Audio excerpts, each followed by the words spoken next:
প্রতারণা করেছে হিন্দু সম্প্রদায়কে।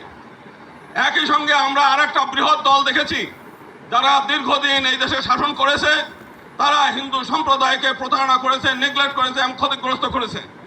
2001 সালে আমরা দেখেছি বিএনপি ক্ষমতায় আসার পরে ভোলার চরফ্যাশন শুধু একটা উপজেলায় 200 জন হিন্দু নারীকে ধর্ষণ করেছে, তারা সেটা বিচার করে নাই। এই 2 দিন আগেও পার্বত্য চট্টগ্রাম আমরা দেখেছি একজন আদিবাসী নারীকে, কিশোরীকে 4 জন বিএনপি কর্মী দ্বারা ধর্ষিত হয়েছে। আজকে সারা বাংলাদেশে চাঁদাবাজি, সন্ত্রাস, টেন্ডারবাজি এইগুলো একের পর এক চলছে।